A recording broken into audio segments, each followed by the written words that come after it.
Welcome to Manufacturing Matters, a podcast sponsored by Simsbury Bank. Hi, my name is Martin Geitz. I'm president and CEO of Simsbury Bank, and we are delighted to be offering a series of podcasts focusing on manufacturing in Connecticut. I'm joined today by three experienced and knowledgeable people who are active in the manufacturing sector of our economy. Dr. Jim Lombella is president of Asnuntuck Community College and Tunxus Community College. He currently serves as a steering committee member for New England's Knowledge Corridor and is a college representative for the North Central Connecticut Chamber of Commerce. He's also on the board of directors of Capital Workforce Partners. Chris Holm is the vice president of human resources at Mott Corporation in Farmington. He brings a global viewpoint to our discussion today with extensive experience in Asia, Europe, and Latin America. Joe Vrabely has been involved with the Connecticut manufacturing scene for more than 35 years. He's the founder and owner of Atlantic Steel and Processing in Waterbury. He is a senior member of the State Board of Education and its chair of legislation and policy. Joe is past chair of the Connecticut Technical High School System, and he serves on the executive committee of the Waterbury Workforce Investment Board and is past president of the Small Manufacturers Association. Gentlemen, welcome all. We're here today to talk about manufacturing jobs, supply and demand, and perception of manufacturing jobs in the state, and opportunities for our state residents to take advantage of this incredible growth in manufacturing that Connecticut is currently experiencing. The Connecticut Department of Labor recently announced that over 6,300 jobs were created in 2017 in the manufacturing sector of the economy. We hear from manufacturers across the state that there may be up to 20,000 unfilled jobs today, and we know, for example, the Electric Boat has announced that they're going to be hiring over 30,000 people over the next several years. So clearly there's huge demand for manufacturing jobs, yet the supply appears not to be there. Is it true that the supply isn't there, and what has led to us having this mismatch between supply and demand, and how are manufacturers coping? Joe, would you like to start off Martin, there? thank you, and it's good to be with you guys. The numbers that you state about unfilled manufacturing jobs, I think that number is a little low. I think the number out there is significantly high. I get calls every week from fellow business owners that are looking for skilled people. And, you mentioned Electric Boat. Their hiring needs are going to be significant. The problem, Martin, has been around for a while. This isn't something where we've had a shortage of skilled workers overnight. This has been happening for quite some time, and I think it's starting to escalate for a lot of reasons. One, our workforce we're aging. I mean, I'm 60 years old and tomorrow's another day, so I'm not getting any younger. And a lot of people that I run around with in the manufacturing community are in the same boat. And so, it's in our vested interest to bring youth into our manufacturing organizations. You couple that with the fact that the economy is improving. We went through a tough time in 08 and 09, but we're getting those jobs back and we're growing. So we definitely have a disconnect between our growth and our ability to attract a young, skilled workforce. And I think it's a great career. Obviously, I've done it my entire life. I think a young person with some manufacturing credentials or somebody that has gone through a technical high school or community college, seriously, with some overtime right out of school, you can make $40,000, $50,000, $60,000. So Connecticut has some great things happening in the manufacturing sector of the economy. But Chris, this shortfall between the number of qualified applicants for the jobs that are out there and our ability as a state to continue to grow this part of our economy, is our success being threatened by this mismatch?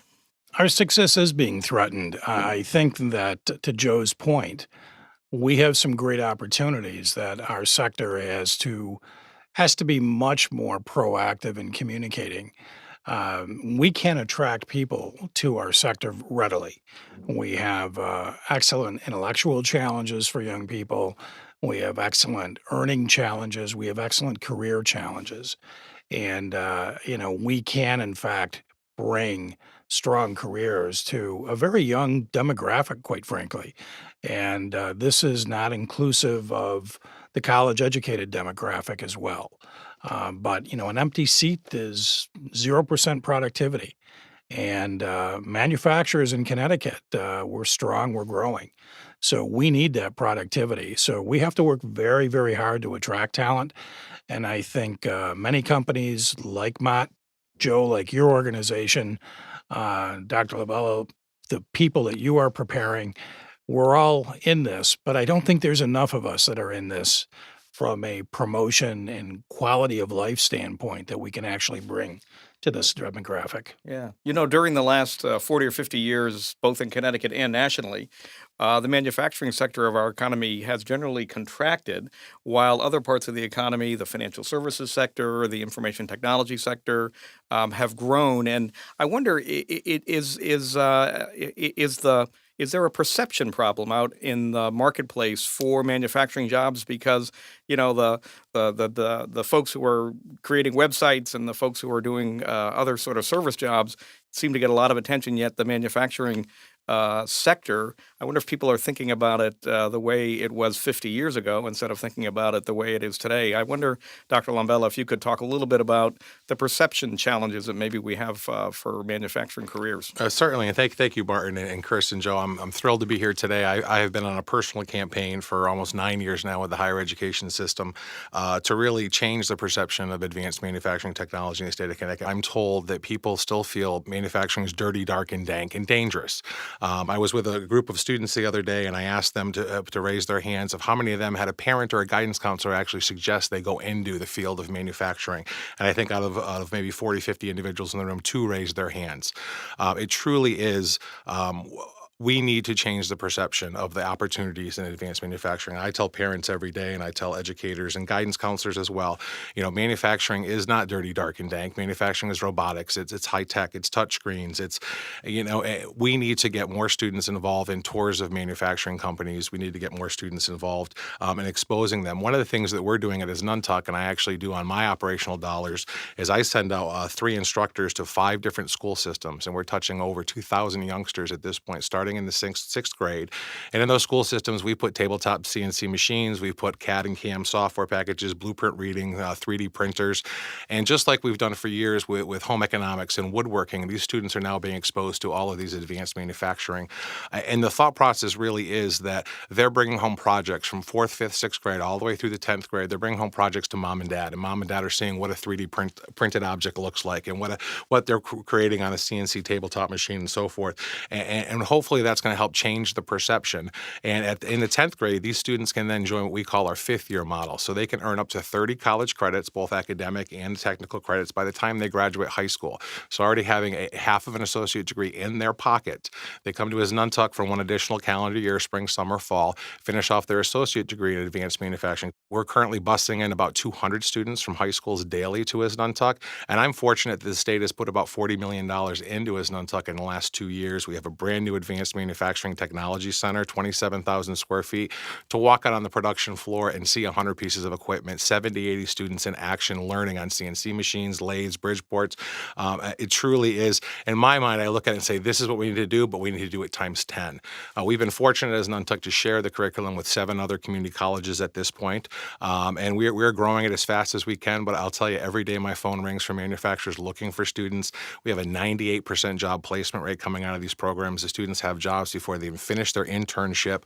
And I could go on and on for 20 minutes because it really is, we're making strides, but unfortunately we're kind of behind the curve on this. Manufacturing is alive. It's well in the state of Connecticut. Jobs are available. And I'm told every day manufacturers are afraid to take on additional work because they don't have the skilled workforce. So we're trying to contribute to that. And I'm in the process right now of bringing both mechatronics, machining to Tunxis Community College, as well as inspection control.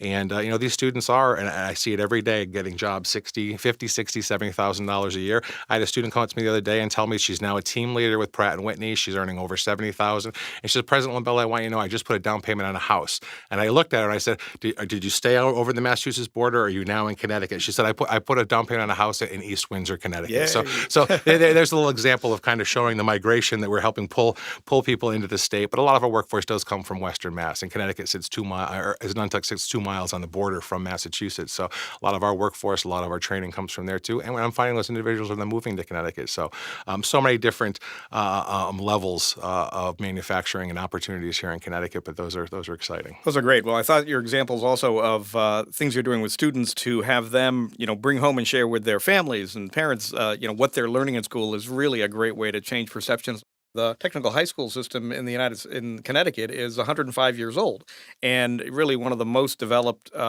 programs in the country. And I'm wondering, Chris, if from your perspective at Mott, do you see that educational opportunity as a plus, and are there other ways that we ought to be trying to leverage that even more?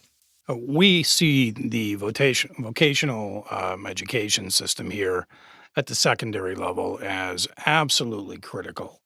And, I think we have two challenges here. Companies have really taken a short term view of talent acquisition. And I think it's time to step out of that and operate as corporate citizenship and be part of the advocacy of reaching out in the schools to the parents. Dr. Limbella, you brought up at sixth grade. Having been a member of the Board of Education in an upstate New York school district, the superintendent and I put together a job shadowing program that started at that middle-aged level because that's where the influence is on career choices. And that's where the engagement begins, not only with the student, but with the student and the parent. What better way to drive it than have the student excited and have the parent react as opposed to the other way around? The obligation that Mott and perhaps companies like us, we're not a giant company, but we have to step outside of our house and be part of a campaign and be active with being present. And that's one of the reasons I'm here, because we see that need and we see it's not a short-term need. The meeting I was coming from just before this meeting today was a strategic meeting about talking about our 3-year technology needs. And how are we going to do that? And our challenge is to step out of our short-term thinking. So stepping out of that short-term thinking, being part of that campaign. And as I said earlier, the advocacy of the message is really a quality of life message. It's really not about this is a great place to work. This is about a quality of life. This is working on products that make a difference in people's lives. I mean, look at aerospace, biomedical, name the application. These are things that make a difference in people's lives. And when I look at the people that are excited in our organization, they're excited because they get to do cool things. They work in cool places. They have a great quality of life. And they have a lot of job satisfaction. And I think that's a part of the big picture that we really need to get out. And we need to partner with our secondary school level educators. And Chris, you're right on the nose with that specifically, and that's something I've been saying for quite some time. With the fiscal conditions of our state, we're all struggling. I know at the school system we've had millions of dollars of cuts, and we're trying to keep these programs afloat. And I talk to manufacturers every day, and having been in the manufacturing sector, I know what it costs to recruit and what it costs to interview and then get an individual in the door and then start doing training and invest 3 months of time into them for them to decide manufacturing might not be for them. And so if we can find some sort of model that's going to work where manufacturers are willing to maybe put some money up front, help us with the program, but every semester they have access to individuals coming out with the skills they need to be able to train and hire them. So those in my kind of perfect world, that's the model that I see. And I agree. And the one constituent we cannot miss is not just the parent and the student. It really is the guidance counselor and the educators. I actually had a guidance counselor say to me 2 months ago that I have 2 students right now, President Limbella, they're struggling in school. They're having trouble academically. I think manufacturing is the route for them. And I looked at the individual. I said, no, we're talking, these individuals need to know math. They need to be able to have critical thinking. These are for our academically students that are excelling. And I invited her to come take a tour. And after the tour, she looked at me, she says, I now understand manufacturing is not the way I perceived it. And she was looking at it as the way she visited her grandfather one time doing kind of piecemeal work in a manufacturer. And that's what she had pictured manufacturing was. And I think part of that perception is showing the importance of continuous learning skills and the ability to adapt and the critical thinking skills. Because once our guidance counselors and instructors have that understanding, they can better articulate the challenge and the reward of the manufacturing environment. Well, thank you very much, gentlemen. We have still much more to talk about, but we've run out of time for our first podcast. So please join us for our second podcast coming up shortly with the same three gentlemen, and we'll continue talking about the great opportunities for manufacturing in Connecticut.